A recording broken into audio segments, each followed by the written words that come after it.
Hello मेरे प्यारे बच्चों, स्वागत है आप सभी का एमके सर इंस्पिरेशन के एक और बेहतर वीडियो में। सो माय डियर स्टूडेंट, आज के इस वीडियो में हम क्लास 12th बायोलॉजी के संपूर्ण किताब के 10 सबसे महत्वपूर्ण अंतर को देखने वाले हैं। सबसे महत्वपूर्ण इसलिए बच्चों क्योंकि ऑलरेडी इसमें बहुत सारे अंतर हैं, लेकिन आज के इस वीडियो में ये जो 10 हम अंतर देखने वाले हैं ये आपके प्रीवियस ईयर में बार बार क्वेश्चन रिपीट हुए हैं, इसलिए इनको इग्नोर बिल्कुल हम नहीं कर सकते हैं।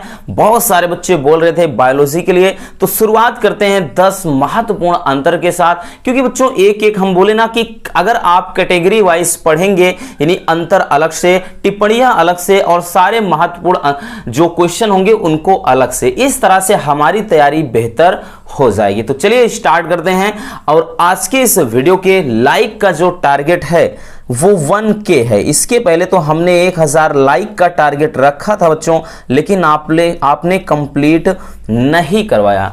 तो आज के इस वीडियो का लाइक का जो एम है, टारगेट है, वो है 1K यानी 1000 लाइक। देखते हैं आप लोग करते हैं या फिर नहीं। चलिए पहला अंतर देख लेते हैं बच्चों की। जो पहला अंतर है भ्रूण कोश तथा भ्रूण पोष में क्या अंतर है। वीडियो को कंप्लीट देख लेना बच्चों, क्योंकि वक्त अब आपके पास ज्यादा नहीं है। अब आपको कमर कसकर एकदम तैयारी बढ़िया से करना है और आपको हम वीडियो के अंत तक ये बता देंगे कि इसकी जो पीडीएफ है वो आपको कहां से मिलेगी। तो चलिए देख लेते हैं कि भ्रूण कोश और भ्रूण पोष में क्या अंतर है। ध्यान से समझिए बच्चों, जो भ्रूण पोष मतलब कोश है ये एक क्रियाशील गुरु बीजाणु से बनता है। ठीक, यानी भ्रूण कोश कैसे बनता है? एक क्रियाशील गुरु बीजाणु के द्वारा भ्रूण कोश बनता है। और भ्रूण पोष क्या है? यह त्रिसंलयन से बनने वाले भ्रूण पोष केंद्रक से बनता है। ठीक, भ्रूण पोष जो होता है, पोष का मतलब होता है बच्चों पोषण और कोश का मतलब होता है कमरा। तो जिसके अंदर भ्रूण होते हैं वो भ्रूण कोश होता है। भ्रूण पोष क्या है? तो ये खाने वाला भाग होता है। जैसे आपने देखा होगा काजू, बादाम, चना हो गया, तो उसके अंदर का जो हम भाग खाते हैं वो भ्रूण पोष होते हैं। ये खाने योग्य भाग होता है।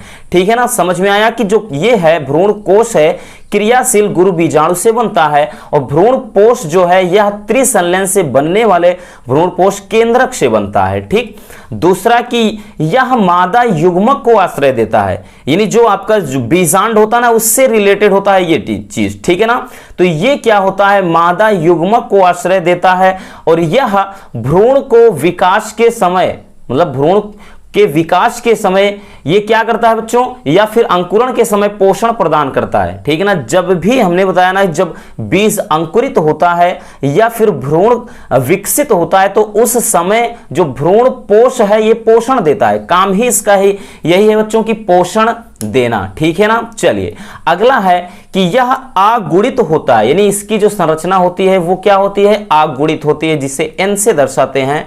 और यह त्रिगुणित होता है। ठीक, यह त्रिगुणित होता है, इसी कारण ये त्रिसंलयन बनाता है, यानी 3 बार इसमें निषेचन होता है। ठीक, समझ में आ गया। चलिए इसको स्क्रीनशॉट कर लीजिए बच्चों। उसके बाद हम देखते हैं अगला क्वेश्चन। दूसरा जो क्वेश्चन है वो है कि प्रभावी तथा अप्रभावी कारक में क्या अंतर है। ये भी बेहद इंपॉर्टेंट है बच्चों कि प्रभावी और अप्रभावी कारक किसे कहते हैं। सबसे पहले ये जान लेते हैं कि प्रभावी होता क्या है। जब दो लक्षणों में बच्चों क्या है, यानी दो विपरीत प्रकार के लक्षण वाले पौधों में जब संकरण कराते हैं तो जो लक्षण दिखाई पड़ जाए वो प्रभावी है। समझ लेते हैं थोड़ा। जैसे बच्चों अगर हम बात करें तो एक लंबा मटर का पौधा है और एक है बच्चों बौना। इनके बीच यानी शुद्ध लंबा और शुद्ध बौना मटर का पौधा है बच्चों, इनके बीच अगर क्या हो जाए, संकरण कराया जाए तो सभी संतानें यहां पर संकर लंबी होती हैं, जिनको हाइब्रिड बोलते हैं, संकर लंबे होंगे। ठीक, यानी इसमें क्या है, केवल यही वाले लक्षण दिखाई पड़ेंगे, ये लक्षण नहीं दिखाई पड़ेगा। तो जो लक्षण इसमें बच्चों दिख जाए उसे कहते हैं प्रभावी, और जो लक्षण ना दिखाई दे उसे कहते हैं रसगुल्लों अप्रभावी। समझ गए ना कि भाई दो विपरीत प्रकार के लक्षणों के बीच संकरण कराएं तो उत्पन्न संतान में जो लक्षण दिखाई पड़े प्रभावी कहलाएंगे, जो नहीं दिखाई देते हैं वो अप्रभावी कहेंगे। ठीक, तो इसी के बीच हमें अंतर देखना है। पहला है कि यह किसी भी स्थिति में अपना लक्षण प्रकट करता है। हमने बताया ना, चाहे जितनी पीढ़ियां हो जाएं उनमें ये अपना लक्षण प्रकट करेगा। दूसरा है कि यह प्रभावी कारक की उपस्थिति में स्वयं को प्रकट नहीं कर सकता है। जैसे हमने बताया ना, शुद्ध लंबे शुद्ध बौने में संकरण कराएंगे तो संकर लंबे हो जाएंगे, यानी बौने वाला तो खत्म हो गया। क्यों? क्योंकि ये जो लंबा वाला लक्षण होगा बच्चों, इसके गुण को दबा देगा। समझ में आया रसगुल्लों? तो ये क्या करता है, प्रभावी कारक की उपस्थिति में स्वयं को प्रकट नहीं कर सकता है। ठीक, दूसरा देख लेते हैं कि यह सभी पीढ़ियों में प्रकट होता है, यानी चाहे F1 पीढ़ी हो, F2 पीढ़ी हो, यानी प्रथम पीढ़ी, द्वितीय पीढ़ी, जितनी भी पीढ़ियां होंगी सब में जो प्रभावी कारक होंगे वो जरूर दिखाई पड़ेंगे। लेकिन ये क्या होता है, ये सभी पीढ़ियों में प्रकट नहीं होते हैं। भाई पहली ही पीढ़ी में ये नहीं प्रकट होता, जैसा कि अभी आपने देखा। ठीक है ना। चलिए अगला है कि ये एक पूर्ण एंजाइम के लिए कोडित होते हैं, एक पूर्ण एंजाइम के लिए कोडित होते हैं और इसी कारण बच्चों ये लक्षण प्रकट करते हैं। ठीक, और ये क्या होता है, ये एक अपूर्ण एंजाइम के लिए कोडित होते हैं। ठीक, यही कारण है कि ये इनके जो लक्षण होते हैं वो सभी पीढ़ियों में नहीं दिखाई देते हैं। ठीक है ना। चलिए इसको स्क्रीनशॉट कर लीजिए बच्चों। उसके बाद हम देखते हैं नेक्स्ट क्वेश्चन। तीसरा क्वेश्चन है बच्चों, स्वपरागण तथा परपरागण में अंतर लिखिए। ये आपका मोस्ट इंपॉर्टेंट है। सेल्फ पॉलिनेशन और क्रॉस पॉलिनेशन क्या होता है, तो स्वपरागण क्या है और परपरागण क्या है बच्चों, देखिए इसको भी थोड़ा हम समझ लेते हैं रसगुल्लों। तो ये स्वपरागण का मतलब होता है जब किसी एक पुष्प के परागकण उसी पुष्प के वर्तिकाग्र में पहुंचे या उसी पौधे के, तो स्वपरागण होता है।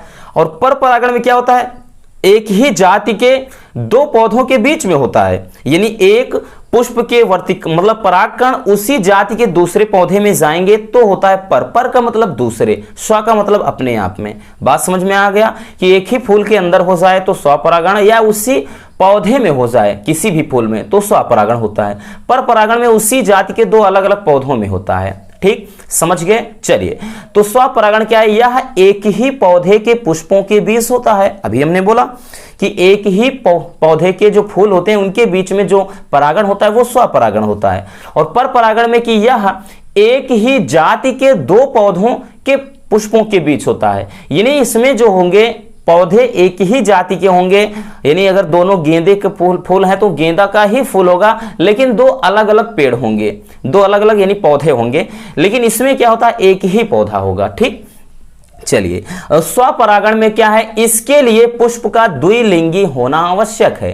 भाई अगर पुष्प द्विलिंगी नहीं होगा बच्चों, अगर एक ही पुष्प में नर और मादा जननांग नहीं होगा तो स्वपरागण कहां से होगा। इसलिए इसके लिए जो फूल का द्विलिंगी होना अति आवश्यक है, यानी एक ही फूल में नर और मादा दोनों जननांग होने चाहिए।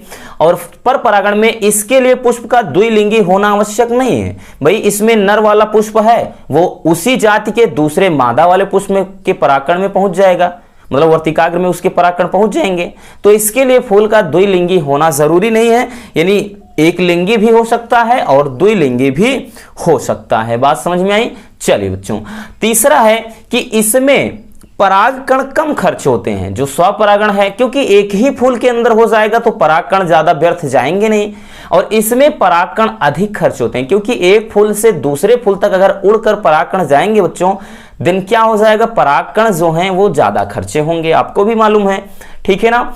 और उसके बाद स्वपरागण में इसके लिए माध्यम की आवश्यकता नहीं होती है, यानी एक ही फूल में परागकण भाई पहुंच जाएंगे अपने आप ही, इसके लिए कोई माध्यम की जरूरत नहीं है। लेकिन इसके लिए क्या है, माध्यम की आवश्यकता होती है। इसके लिए भाई माध्यम की आवश्यकता जैसे वायु द्वारा परागण हो सकता है, ठीक है ना। और उसके बाद जैसे चमगादड़ द्वारा है, चमगादड़ द्वारा हो सकता है, जल द्वारा हो सकता है, ठीक है ना। तो ये सभी माध्यम हैं, इन सब के द्वारा ही परागकण एक फूल से दूसरे फूल तक जाते हैं, ठीक है ना। तो इसके लिए क्या है बच्चों, माध्यम की जरूरत होती है। तो चलिए इसको स्क्रीनशॉट कर लीजिए। उसके बाद हम देखते हैं नेक्स्ट क्वेश्चन। चलिए क्वेश्चन नंबर जो 4 है रसगुल्लों, वो है कि डीएनए तथा आरएनए में क्या अंतर है। और ये क्वेश्चन तो आपका और भी ज्यादा इंपॉर्टेंट है, केमिस्ट्री में भी आपका पूछा जाता है, हमने बताया था, ठीक। लेकिन बायोलॉजी में तो ये बेहद इंपॉर्टेंट क्वेश्चन बन जाता है कि डीएनए तथा आरएनए में क्या अंतर है। ठीक, तो डीएनए और आरएनए, डीएनए क्या है, एक आनुवांशिक पदार्थ है जो सभी जीवधारी होते हैं। अधिकांश जीवों में, कशेरुकी प्राणियों में डीएनए एक आनुवांशिक पदार्थ होता है। और ये क्या है, पादप, कुछ पादप विषाणु होते हैं या कुछ विषाणु होते हैं, उनमें क्या है, ये आनुवांशिक पदार्थ का कार्य करता है। तो अंतर क्या है हमें वो समझना है। देखिए डीएनए क्या है, यह एक प्रमुख आनुवांशिक पदार्थ है, प्रमुख आनुवांशिक पदार्थ है बच्चों। और आरएनए क्या है, यह कुछ विषाणुओं का आनुवांशिक पदार्थ है, अभी हमने बताया, ठीक है ना। दूसरा क्या है कि इसमें डीऑक्सीराइबोज शर्करा पाई जाती है, डीएनए में डीऑक्सीराइबोज शर्करा उपस्थित होती है और आरएनए में इसमें राइबोज शर्करा पाई जाती है, क्योंकि डीएनए का फुल फॉर्म ही होता है डीऑक्सीराइबोज न्यूक्लिक अम्ल या एसिड, और इसका होता है राइबोज न्यूक्लिक अम्ल कहो या राइबोज न्यूक्लिक एसिड बोलो, ठीक है ना। इसलिए इसमें डीऑक्सीराइबोज शर्करा होती है, इसमें राइबोज शर्करा होती है। ठीक, चलिए तीसरा क्या है बच्चों कि इसमें थायमीन क्षार होता है। क्षार की बात करें तो हमने बताया था एडेनिन, ग्वानिन, साइटोसिन, थायमीन। तो एडेनिन, ग्वानिन, साइटोसिन ये तो बच्चों दोनों में, डीएनए और आरएनए दोनों में पाया जाता है। थायमीन क्या हो जाता है, ये हो जाता है डीएनए में, और उसके बाद थायमीन की जगह यूरेसिल हो जाता है, ये हो जाता है आरएनए में। ठीक है ना, बात समझ में आई। चलिए, तो इसमें थायमीन क्षार उपस्थित होता है और इसमें क्या होता है, यूरेसिल क्षार उपस्थित होता है। ठीक है ना। चलिए अगला अंतर देख लेते हैं। इसमें बहुत सारे अंतर है लेकिन हमें 4 से 5 देखने हैं। आपको 3 ही याद रखना है, बाकी ज्यादा नहीं, लेकिन फिर भी आप अपनी सुविधा के लिए याद कर सकते हैं। अगला है बच्चों कि यह केंद्रक में पाया जाता है। जो डीएनए होता है ये क्या है, केंद्रक में उपस्थित होता है, और जो आरएनए है ये कोशिका द्रव्य में पाया जाता है। अगला है इसकी संरचना द्विकुंडलित होती है, जिसकी, ठीक है ना, हमने स्ट्रक्चर इसका बना दिया है। इसकी संरचना क्या, द्विसूत्री या द्विकुंडलित होती है, और इसकी संरचना एकल सूत्री होती है या एकल कुंडलित होती है, ये देख रहे हैं।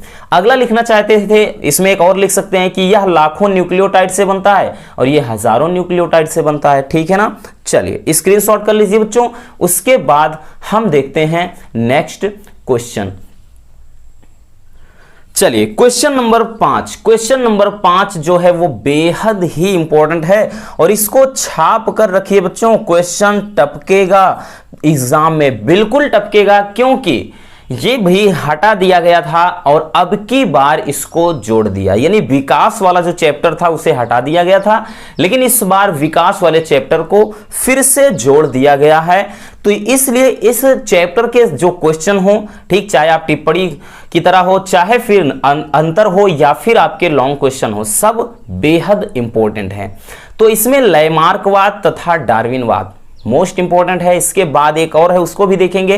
तो लैमार्कवाद क्या है, डार्विनवाद क्या है। देखिए बच्चों, लैमार्कवाद और डार्विनवाद जैव विकास से संबंधित बच्चों दो वैज्ञानिक ने अपने अपने सिद्धांत दिए। पहले थोड़ा समझ लेते हैं, लैमार्क ने और डार्विन ने। तो लैमार्क ने ये कहा था कि जिस अंग का अधिक उपयोग हो, इन्होंने अंगों के उपयोग तथा अनुपयोग पर बात किया था और इन्होंने बताया था कि पर्यावरण के कारण, ठीक है ना, इन्होंने पर्यावरण पर ज्यादा ध्यान दिया है और आनुवंशिकता की बात की थी। तो लैमार्क ने कहा जिस अंग का अधिक उपयोग किया जाए वही क्या है, जीवों के अंदर रहता है, जिसका उपयोग ना हो धीरे धीरे नष्ट हो जाता है। और डार्विन ने यह कहा कि भाई पर्यावरण के अनुसार, यानी पर्यावरण के द्वारा शरीर में परिवर्तन होते हैं, यानी चेंजेस होते हैं, और वही परिवर्तन आने वाली नई पीढ़ियों या जनरेशन में दिखाई पड़ते हैं और वही एक लक्षण बन जाते हैं। ये डार्विन ने कहा था। यानी इसमें इन्होंने ये कहा कि संघर्ष करते रहते हैं सभी जीव। जो जीव पर्यावरण के अनुसार अपने आप को ढाल लेते हैं वही जिंदा रह पाते हैं, और जो जीव नहीं ढाल पाते वो नष्ट हो जाते हैं। तो इन्हीं दोनों के बात, मतलब इन दोनों के तथ्यों में आपस में बहस हुई थी। तो वही लैमार्कवाद और डार्विनवाद क्या कहता है वही सीखना है। देखिए, यह उपार्जित लक्षणों की वंशागति पर आधारित है। उपार्जित लक्षण का मतलब बच्चों जो जन्म के बाद लक्षण दिखाई पड़ते हैं। जैसे भाई क्या है, किसी को चोट लग गई, पैर टूट गया, तो इनके अनुसार यह होना चाहिए कि उनकी संतान में भी पैर टूटेगी। भाई उपार्जित लक्षण की बात की थी तो इनका यही, इनके अनुसार क्या है, आलोचना भी इनकी हुई थी कि भाई जो क्या कहते हैं पहलवान की संतान पहलवान होनी चाहिए। भारत में कान और नाक छेदने की प्रथा थी, मतलब प्रथा बचपन मतलब ये हम बात करें तो बहुत पुराने समय से चली आ रही है, तो कान व नाक छेदे रहने चाहिए ना मतलब जन्म के समय लड़कियों में, लेकिन ऐसा नहीं होता है। ठीक, तो ये इन्होंने क्या कहा कि यह उपार्जित लक्षणों की वंशागत पर आधारित है लैमार्कवाद। लेकिन डार्विनवाद जो है यह प्राकृतिक चयन पर आधारित है। इन्होंने कहा कि प्रकृति में जो मतलब प्रकृति में अपन उनके अनुसार यानी प्रकृति के अनुसार वातावरण के अनुसार अगर हम अपने आप को ढाल लेंगे वही लक्षण आगे दिखाई देंगे। अगला है बच्चों कि यह अंगों के उपयोग तथा अनुपयोग पर आधारित है। मतलब लैमार्क ने यह कहा जिस अंग का उपयोग ज्यादा होगा वो विकसित हो जाएगा, जिस अंग का उपयोग नहीं होगा धीरे धीरे विलुप्त हो जाएगा। लेकिन डार्विनवाद ने क्या कहा, यह आनुवांशिकी पर आधारित है। ठीक, यानी इन्होंने बताया कि ऐसा कुछ नहीं है, ये भाई जो हमारे मतलब जो हमारे माता पिता के अंदर लक्षण है वही लक्षण आने वाले संतान में यानी पीढ़ियों में दिखाई पड़ेंगे। ठीक, अगला है इसमें लैमार्क में कि यह अस्तित्व के लिए संघर्ष को नहीं मानता है। यानी लैमार्कवाद ने यह बताया कि भाई जीवन में मतलब इस जीव अगर हम बात करें तो एटमॉस्फेयर में जो जीव जिंदा रहता है तो उसका संघर्ष से कुछ लेना देना नहीं है। लेकिन जो डार्विनवाद है यह संघर्ष को ही मानता है। इन्होंने ये बताया कि जैसे जीवों के बीच में मतलब जैसे खाने को लेकर, रहने को लेकर के, इन सब अपनी जीविका चलाने को लेकर के लड़ाई झगड़ा होता है, और उस संघर्ष में जो जीव बच जाता है वही जिंदा रहता है, और भाई उस संघर्ष में जो अपने आप को यानी उस अनुसार नहीं बना पाता वो नष्ट हो जाता है। ठीक, अगला देख लेते हैं। इन्होंने एक सबसे प्रमुख एग्जाम्पल दिया था जिराफ का। अगर उस एग्जाम्पल को ना देखे तो भाई ये नियम ही अधूरा है। देखिए लैमार्कवाद ने क्या कहा था कि इनके अनुसार जिराफ को भोजन के लिए अगली टांग व गर्दन को ऊंचा करना पड़ता, मतलब ऊंचा करना पड़ा, जिससे वे क्या हो गए, लंबे हो गए। इन्होंने ये बताया कि अफ्रीका के जंगलों में जो जिराफ थे उन्हें भोजन के लिए यानी धरती पर भोजन खत्म हो गया यानी सूखा पड़ गया, अगली टांग व गर्दन उठा करके भोजन करने लगे, जिससे इनकी लंबी गर्दन होती चली गई और उनकी टांग भी लंबी होती चली गई आगे की। लेकिन डार्विन का क्या कहना था, इनके अनुसार जिराफ की भिन्न भिन्न प्रजातियां थी। इनके अनुसार यह था कि भाई वहां पर लंबी गर्दन वाले जिराफ भी थे और छोटी गर्दन वाले भी जिराफ थे। भाई छोटी गर्दन वाले जिराफ को भोजन नहीं मिला, कुछ समय के बाद वो मर गए, लेकिन जो लंबी गर्दन थी उनको भोजन मिल गया, इसलिए वही केवल जिंदा रहे। तो ये बात होती है लैमार्कवाद और डार्विनवाद में। ठीक, चलिए इसको स्क्रीनशॉट कर लीजिए बच्चों। उसके बाद अब हम देख लेते हैं नेक्स्ट अंतर। चलिए अब हम देख लेते हैं बच्चों छठवां क्वेश्चन। जो छठवां क्वेश्चन है ये भी मोस्ट इंपॉर्टेंट है। भाई नया ऐड हुआ है तो पूछेगा, 100% पूछेगा बच्चों, इसमें कोई दो राय नहीं है। कपि तथा मानव में क्या अंतर है? ठीक है ना, कपि तथा मानव में अंतर लिखिए, या फिर बच्चों टिप्पणी के रूप में पूछेगा। देखिए कोई भी क्वेश्चन घुमा फिरा कर पूछे, जरूरी नहीं अंतर ही, आपके इस अंतर से भी बहुत सारे क्वेश्चन बन सकते हैं। ठीक, देखिए कपि और मानव में क्या अंतर है, लेकिन ज्यादातर अंतर ही बनेंगे इस टाइप के क्वेश्चन। तो ये भी उसी चैप्टर का है, जैव विकास से। देखिए कपि और मानव, कवि मत समझ लेना भाई, थोड़ा लिखने में मिस्टेक हो गया, ये ऐसे लिखे गया है, इसको बीच वाली लाइन मत समझना, कपि है। ठीक, कपि मतलब समझ सकते हैं एक बंदर की प्रजाति, और मानव मानव ही है। तो कपि और मानव में क्या अंतर है, ये प्रमुख रूप से वृक्षाश्रयी हैं। ठीक, जो कपि होते हैं क्या वृक्षाश्रयी होते हैं, यानी इनका जो आश्रय होता है वो प्रमुख रूप से क्या कहां पर होता है बच्चों, वृक्षों में होता है, यानी वृक्षों पर पेड़ों पर ये रहते हैं। ये जो मानव है ये स्थलीय होते हैं, भाई इनका जो निवास है वो स्थल पर होता है, स्थल पर ही ये घर बना करके रहते हैं। और कपि में जो अगला अंतर है बच्चों कि इनका चेहरा आगे की ओर कुछ उभरा हुआ होता है। ठीक है ना, जो कपि है इनका चेहरा आगे की ओर उभरा हुआ होता है, जो मानव है इनका चेहरा सीधा होता है। ठीक, नेक्स्ट लिख सकते हैं कि मादा में स्तन उभरे नहीं होते हैं, यानी कपि जो है उनमें नर और मादा सेम एक जैसे दिखाई पड़ते हैं। इनमें यानी मादा में स्तन उभरे हुए नहीं दिखाई देते हैं, यानी स्तन का विकास नहीं होता है। लेकिन मानव में अगर हम ह्यूमंस में बात करें तो मादा में स्तन उभरे हुए होते हैं, यानी स्तन का विकास इसमें होता है।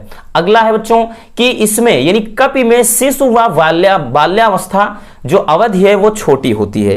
कहने का मतलब बहुत ही जल्दी शिशुअवस्था और बाल्यावस्था दोनों ही आ जाएगी, यानी लंबे समय में ही क्या है ये तैयार हो जाते हैं। लेकिन मानव में क्या है, शिशु एवं बाल्यावस्था जो अवधि होती है वो अत्यधिक लंबी होती है, यानी ये जो अवधि है वो लंबी चलती है। हमें पता है कि भाई क्या है, काफी वक्त शिशु से बाल्यावस्था यानी थोड़ा बालक बनने में बहुत ज्यादा वक्त लग जाता है। तो ये प्रमुख अंतर है। बाकी आप और भी लिखना चाहते हैं लिख सकते हैं कि जो कपि में जो इनके दांत होते हैं, दांतों की जो संरचना है वो यू आकार की होती है और जो मानव में है वो अर्धवृत्ताकार होता है बच्चों। तो आप ऐसे भी लिख सकते हैं, तो ये ठीक है ना। तो इस तरह से आप 4 से 5 जो प्रमुख अंतर हैं वो लिख सकते हैं। ठीक, चलिए स्क्रीनशॉट कर लीजिए बच्चों। उसके बाद हम देखते हैं अगला क्वेश्चन। चलिए नेक्स्ट जो क्वेश्चन है, क्वेश्चन नंबर 7 है, सहज प्रतिरक्षा तथा उपार्जित प्रतिरक्षा में क्या अंतर है। यह भी बच्चों आपका मोस्ट इंपॉर्टेंट क्वेश्चन है कि सहज प्रतिरक्षा क्या है और उपार्जित प्रतिरक्षा क्या है। तो सहज प्रतिरक्षा क्या है थोड़ा सीख लेते हैं बच्चों। देखिए सहज प्रतिरक्षा जो होती है, सहज प्रतिरक्षा इसी को कई नाम से जानते हैं, पहले नाम सुन लीजिए। सहज प्रतिरक्षा या इसी को बोलते हैं बच्चों अविशिष्ट प्रतिरक्षा, या इसी को बोलते हैं जन्मजात प्रतिरक्षा, या इसी को बोलते हैं प्राकृतिक प्रतिरक्षा। यानी प्रतिरक्षा का मतलब क्या है, इम्यूनिटी, यानी शरीर में जो एक क्षमता होती है जिसके द्वारा रोगों को शरीर में पहुंचने से रोका जा सके, उस क्षमता को कहते हैं इम्यूनिटी, यानी प्रतिरक्षा कहते हैं।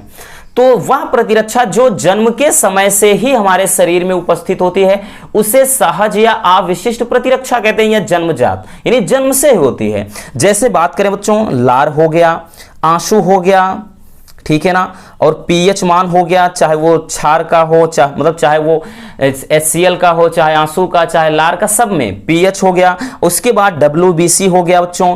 ठीक, तो ये सभी के सभी सहज प्रतिरक्षाएं और शरीर में पहुंचने वाले रोगों से ये हमारी रक्षा करते हैं। ठीक, तो ये सब सहज प्रतिरक्षा में आएंगे। उपार्जित प्रतिरक्षा क्या है बच्चों, तो उपार्जित का मतलब ऐसे, इसको क्या कहते हैं, उपार्जित या विशिष्ट प्रतिरक्षा कहते हैं। तो ऐसे प्रतिरक्षा जो जन्म के बाद मनुष्य अर्जित करता है या प्राप्त करता है वो अविशिष्ट प्रतिरक्षा, मतलब विशिष्ट प्रतिरक्षा या उपार्जित प्रतिरक्षा होते हैं। जैसे टीका वगैरह होता है ना भाई, उसे क्या है, जन्म के बाद दिया जाता है टीका। तो समझ गए बच्चों सहज प्रतिरक्षा क्या है और क्या है उपार्जित प्रतिरक्षा क्या है। ठीक, यहां से आप परिभाषा भी अगर पूछे तो लिख लेंगे, कोई दिक्कत नहीं। तो सहज प्रतिरक्षा में यह एक अविशिष्ट प्रतिरक्षा है, अभी हमने बताया। और उपार्जित में लिखेंगे कि यह रोग जो है, मतलब यह रोग विशिष्ट प्रतिरक्षा है, यानी रोगों के प्रति एक विशिष्ट प्रतिरक्षा है। सहज में नेक्स्ट लिखेंगे यह जन्म के समय से ही मौजूद होती है। भाई ऐसा तो है नहीं कि लार हो गया, आंसू हो गया, उसके बाद WBC हो गया, ये सारी की सारी ठीक जो कोशिकाएं मतलब सेल्स हैं वो जन्म के बाद इनकी मिलेंगी, ऐसा तो है नहीं भाई, ये जन्म के समय से ही रहती है ना। तो सहज प्रतिरक्षा में ये जन्म के समय ही मौजूद रहती है, यानी जन्म के साथ ही आपको मिलेगी। और जो उपार्जित प्रतिरक्षा है बच्चों, यह जन्म के बाद मौजूद होती है, जैसे हमने बोला टीकाकरण हो गया।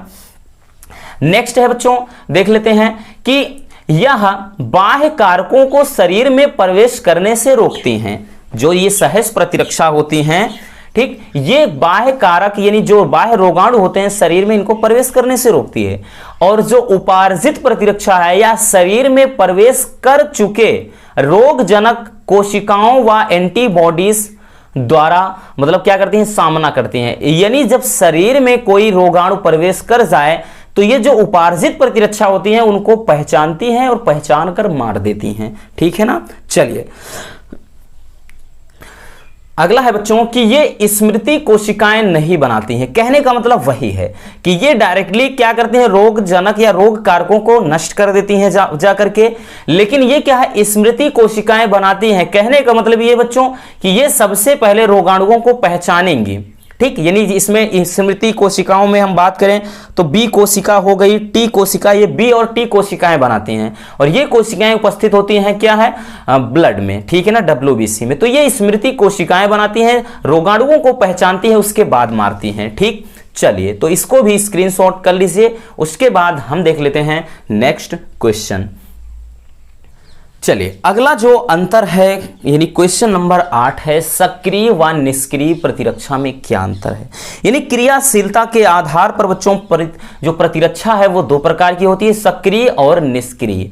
उसी चैप्टर से है भाई मानव स्वास्थ्य तथा रोग से, जिसके मतलब जिसमें हमने अभी एक क्वेश्चन देखा सहज व उपार्जित प्रतिरक्षा, उसी में से है। तो सक्रिय प्रतिरक्षा क्या है, निष्क्रिय प्रतिरक्षा क्या है, ध्यान से समझिएगा। देखिए सक्रिय प्रतिरक्षा में इसमें स्वयं शरीर की कोशिकाएं ही संक्रमण के प्रति एंटीबॉडीज बनाती हैं। यानी हमारे शरीर में ये हमारा शरीर यानी जैसे त्वचा हो गया तो त्वचा ही एक प्रकार का सक्रिय प्रतिरक्षा है। तो इसमें शरीर की कोशिकाएं ही संक्रमण के प्रति एंटीबॉडीज यानी एंटीबॉडीज बनाती हैं, ठीक, और उसके बाद क्या करती हैं, रोगों से रक्षा करती हैं। लेकिन निष्क्रिय प्रतिरक्षा में क्या होता है, इसमें अन्य शरीर में विकसित एंटीबॉडीज को किसी अन्य शरीर में प्रवेश कराया जाता है। यानी इसमें क्या है, किसी भी सूक्ष्म जीवाणु, मृत जीवाणु मतलब या फिर आपका कोई शुष्क कोई बैक्टीरिया वगैरह हो, तो उनके द्वारा क्या है जो कोई भी पदार्थ बनाया जाता है उसको फिर किसी शरीर में प्रवेश करा देते हैं। जैसे भी कोविड का टीकाकरण हो रहा था, वैक्सीन लग रही थी, तो वो क्या हो गया बच्चों, इसी के अंतर्गत आता है, ठीक है ना। चलिए अगला है कि इसमें एंटीबॉडीज बनने में समय लगता है। जो सक्रिय प्रतिरक्षा है एंटीबॉडीज यानी धीरे धीरे बनता है, काफी वक्त लगता है। लेकिन निष्क्रिय प्रतिरक्षा यह तुरंत क्रियाशील होते हैं। जो भी यानी इसमें वैक्सीन वगैरह डोज वगैरह दिए जाते हैं ये तुरंत ही एक्टिव हो जाते हैं, ठीक। चलिए अगला है कि यह पूरे जीवन कार्य करती है। जो सक्रिय प्रतिरक्षा है पूरे जीवन भर कार्य करती है, लेकिन इसका प्रभाव कुछ समय के लिए ही होता है। जैसे आपने देखा होगा बच्चों, जैसे टिटनेस का टीका लगता है, रेबीज का टीका लगता है, जैसे कुत्ता हो गया, बंदर, बिल्ली काट लेते हैं, तो इनका प्रभाव कुछ ही समय के लिए होता है। ऐसा नहीं कि एक बार कुत्ता काट लिया पूरे जीवन भर हम दोबारा मतलब वैक्सीन या टीका इसका नहीं लगवाएंगे, ऐसा नहीं होता है। लेकिन इसमें क्या होता है, जैसे हम बात करें BCG का टीका हो गया बच्चों, ठीक है ना, BCG का टीका हो गया, और उसके बाद जैसे क्या कहते हैं, उसके जैसे हम बात करें तो चेचक का टीका, तो ये इसमें जैसे टीबी का टीका हो गया, चेचक का टीका, पोलियो, तो ये पूरे जीवन भर कार्य करते हैं। यानी ये टीके बार बार नहीं लगाए जाते हैं, तो इनमें क्या होता है कि ये पूरे जीवन कार्य करते हैं और उनका प्रभाव कुछ समय के लिए होता है, ठीक। नेक्स्ट है यह हानि रहित है, ठीक है ना। यानी ये क्या होते हैं, हानि रहित होते हैं, इनसे कोई शरीर में मतलब साइड इफेक्ट नहीं होता है, लेकिन इसमें खतरे की संभावना होती है, एलर्जी वगैरह हो सकता है, ये सारी चीजें, ठीक। चलिए इसको भी स्क्रीनशॉट कर लीजिए, उसके बाद हम नेक्स्ट देखते हैं। चलिए अगला क्वेश्चन है क्वेश्चन नंबर 9, सुदम ट्यूमर तथा दुर्दम tumour. This is the most important question, ये भी आपका काफी ज्यादा महत्वपूर्ण है। सुदम ट्यूमर क्या है, ट्यूमर बच्चों ये कैंसर से रिलेटेड है, ठीक। सुदम ट्यूमर और दुर्दम ट्यूमर, न जाने कितनी बार ये क्वेश्चन पूछा गया है, इसलिए इसको अच्छे से थोड़ा हम समझ लेते हैं। देखिए बच्चों, सुदम ट्यूमर यह किसी प्रभावी अंग तक ही सीमित रहता है। जो सुदम ट्यूमर है जहां पर हो जाएगा वहीं पर ही रहेगा। लाइक दैट, पैर में हो जाता है पैर तक रहेगा, दिमाग में कहीं होता है तो वो गांठ बना लेगा वहीं रहेगा, शरीर के अन्य हिस्से में कहीं पर होएगा, यानी जहां पर ये प्रभावित होता है वहीं पर ही सीमित रहता है। दुर्दम ट्यूमर यह एक अंग से दूसरे अंग तक फैलता है, यानी ये पूरे एक प्रकार का जैसे ब्लड कैंसर हो गया बच्चों, तो ये पूरे बॉडी में क्या करता है, रक्त के साथ पहुंच जाएगा और जहां पर पहुंचेगा वहां पर एक नया ट्यूमर बना देगा, ठीक है ना। अब देखिए दूसरा इसमें है कि इसकी वृद्धि धीमी गति से होती है। जो सुदम ट्यूमर होता है यानी ये धीरे धीरे गांठ बनते चली जाती है, लेकिन क्या है दुर्दम ट्यूमर इसकी वृद्धि तीव्र गति से होती है। वो इसलिए बच्चों क्योंकि ये खून के माध्यम से पूरे बॉडी में क्या करता है, दौड़ता है, ठीक। नेक्स्ट है कि इसमें मेटास्टेसिस नहीं होता है। मेटास्टेसिस एक बार पूछा गया था क्या है, कि जैसे इसमें क्या है एक अंग से दूसरे अंग तक पहुंचना, ठीक, गांठ नहीं बनाना, तो मेटास्टेसिस ये होता है एक स्थान से दूसरे स्थान पर जो पहुंचकर वहां पर एक नया ट्यूमर बना दे वो मेटास्टेसिस होता है। तो सुदम ट्यूमर में ऐसा नहीं होता है, तो ये मेटास्टेसिस नहीं, इसमें मेटास्टेसिस नहीं होता, यानी एक स्थान से दूसरे स्थान पर यानी नए नए ट्यूमर का निर्माण नहीं होता है। लेकिन दुर्दम ट्यूमर में इसमें मेटास्टेसिस होता है, यानी जहां पर जाएंगे एक नया ट्यूमर तैयार कर देंगे। ठीक है ना। चलिए अगला है बच्चों कि इनमें जो कोशिकाएं आपस में अधिक जुड़ी होती हैं, भाई जरूरी है, ठीक है ना। क्या कहते हैं कि जैसे कोशिकाएं आपस में अधिक जुड़ी होती हैं कि मतलब कि ये आपस में जैसे ग्रंथिल रहती हैं, एक दूसरे से जुड़ करके ये ठोस हो जाती हैं और एक गांठ की तरह बन जाती हैं। ठीक, और इनको ऑपरेशन करके ट्यूमर को इस ट्यूमर को आसानी से निकाला भी जा सकता है। ठीक, लेकिन इसमें कम जुड़ी होती हैं या फिर मान के चलिए जुड़ी ही नहीं होती हैं। क्यों? क्योंकि ये रक्त में मतलब साथ रक्त के साथ ये प्रवाहित होती हैं, बहती हैं और पूरे शरीर में जहां पर पहुंचेंगी वहां पर एक नया ट्यूमर तैयार कर देती हैं। ठीक, चलिए इसको भी स्क्रीनशॉट कर लीजिए। उसके बाद बच्चों हम देख लेते हैं अगला क्वेश्चन। चलिए तो ये रहा 10वां क्वेश्चन और ये तो बेहद ही ज्यादा इंपॉर्टेंट है, पहले ही हमने लिख रखा है कि स्वस्थानीय संरक्षण तथा बहिस्थानीय या बाह्य स्थानीय संरक्षण में अंतर लिखिए। परिभाषा भी पूछा जाता है बच्चों, हर साल किसी न किसी सेट में जरूर दिखाई पड़ता है। देखिए नाम ही है स्वस्थानीय और बहिस्थानीय। तो स्वस्थानीय क्या होता है पहले ये समझ लीजिए कि जब किसी भी प्राणी को या जीव जंतु को उसके निवास स्थान में ही उनको सुरक्षित रखा जाए तो स्वस्थानीय, और जब किसी जीव को उसके निवास स्थान से उठाकर किसी दूसरे स्थान पर जाकर रख दें तो वो बहिस्थानीय होता है। और ये दोनों संरक्षण करते क्यों हैं? क्योंकि देखिए कई जीव ऐसे होते हैं जो अपने निवास स्थान पर धीरे धीरे मरने लगते हैं, विलुप्त होने लगते हैं, इसलिए उनको उठा करके यानी वहां का वातावरण उनको सूट नहीं करता, उठाकर दूसरी जगह रख देते हैं। ठीक, तब वो बहिस्थानीय में हो जाता है। तो इन दोनों में अंतर क्या है वही हमको सीखना है।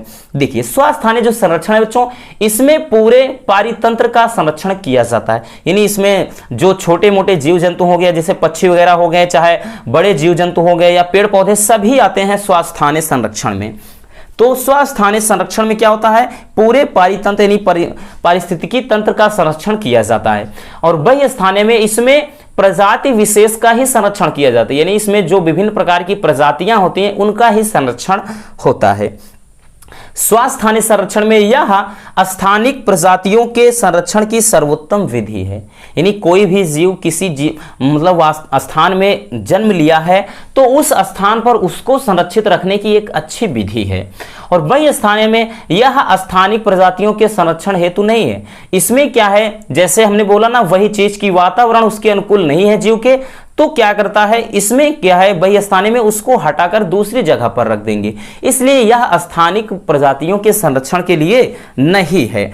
ठीक, चलिए अगला है बच्चों, इसमें देख लेते हैं कि जो नेक्स्ट है कि इसमें अधिक स्थान की आवश्यकता होती है, अधिक स्वस्थानीय में, क्योंकि इसमें पेड़ पौधे जीव जंतु सभी होते हैं तो इसमें अधिक स्थान की जरूरत होती है। और बहिस्थानीय में क्या होता है, इसमें कम स्थान की आवश्यकता होती है, क्योंकि इसमें क्या है, जो प्रजातियां होती हैं प्रजातियों विशेष का ही संरक्षण होता है, इसलिए ज्यादा जगह नहीं इसमें चाहिए होती है, यानी बहुत कम मतलब जगह की आवश्यकता हो जाएगी तब भी वहां पर उसका संरक्षण कर सकते हैं।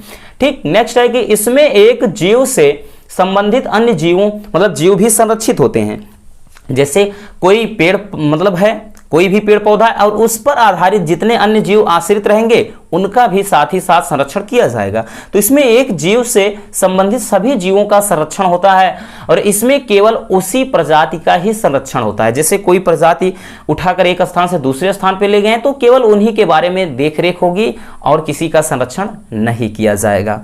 तो ये रहा स्वस्थानीय और बहिस्थानीय संरक्षण में अंतर। तो इसको भी स्क्रीनशॉट कर लीजिए।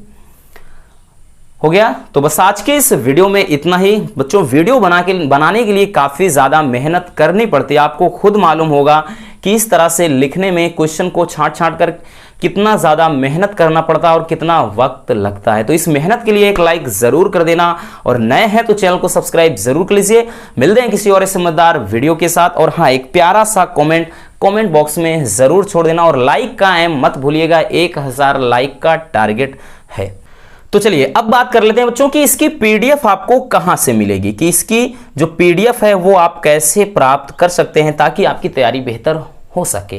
तो इसके पीडीएफ के लिए बच्चों आपको टेलीग्राम ग्रुप को ज्वाइन करना पड़ेगा। टेलीग्राम ग्रुप को ज्वाइन कर लीजिए, लिंक डिस्क्रिप्शन में है, वहां से आपको इसकी पीडीएफ मिल जाएगी। और अगर आप लिंक से ज्वाइन नहीं हो पाते हैं तो आप टेलीग्राम में जाकर के वहां पर भी चैनल का नाम ही यानी एमके सर इंस्पिरेशन सर्च करिए और ज्वाइन हो जाइए, वहां से आपको पीडीएफ मिल जाएगी। तो मिल जाएगी किसी और समझदार वीडियो के साथ। Love you, bye bye, take care.